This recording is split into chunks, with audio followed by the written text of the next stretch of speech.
Class 6 के बच्चे बड़े उत्साहित थे। इस बार उन्हें पिकनिक पे पास के वाइल्ड लाइफ नेशनल पार्क ले जाया जा रहा था। तय दिन सभी बच्चे ढेर सारे खाने पीने के सामान और खेलने कूदने की चीजें लेकर तैयार थे। बस सुबह 4 बजे निकली और 2-3 घंटों में नेशनल पार्क पहुंच गई।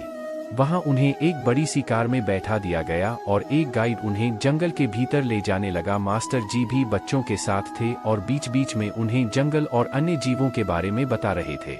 बच्चों को बहुत मजा आ रहा था। वे ढेर सारे हिरणों, बंदरों और जंगली पक्षियों को देखकर रोमांचित हो रहे थे।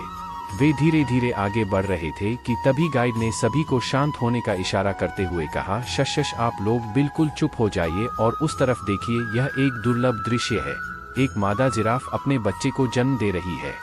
फिर क्या था, गाड़ी वहीं रोक दी गई और सभी बड़ी उत्सुकता से वह दृश्य देखने लगे।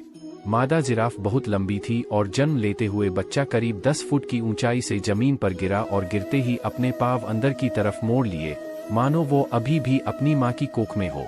इसके बाद मां ने सर झुकाया और बच्चे को देखने लगी। सभी लोग बड़ी उत्सुकता से ये सब होते देख रहे थे कि अचानक ही कुछ अप्रत्याशित सा घटा। मां ने बच्चे को जोर से एक लात मारी और बच्चा अपनी जगह से पलट गया। कैंटर में बैठे बच्चे मास्टर जी से कहने लगे, सर आप उस जिराफ को रोकिए, नहीं तो वो बच्चे को मार डालेगी। पर मास्टर जी ने उन्हें शांत रहने को कहा और फिर उस तरफ देखने लगे। बच्चा अभी भी जमीन पर पड़ा हुआ था कि तभी एक बार फिर मां ने उसे जोर से लात मारी। इस बार बच्चा उठ खड़ा हुआ और डगमगा कर चलने लगा। धीरे धीरे मां और बच्चा झाड़ियों में ओझल हो गए।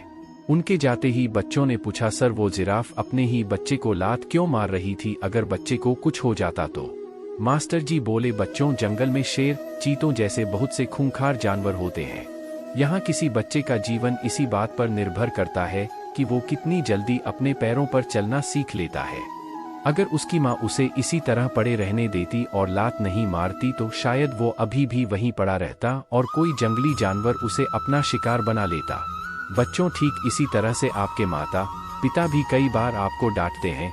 उस वक्त तो ये सब बहुत बुरा लगता है, पर जब आप बाद में पीछे मुड़कर देखते हैं तो कहीं न कहीं ये एहसास होता है कि मम्मी पापा की डांट की वजह से ही आप लाइफ में कुछ बन पाए हैं। इसलिए कभी भी अपने बड़ों की सख्ती को दिल से ना लें, बल्कि उसके पीछे जो आपका भला करने की उनकी मंशा है उसके बारे में सोचें।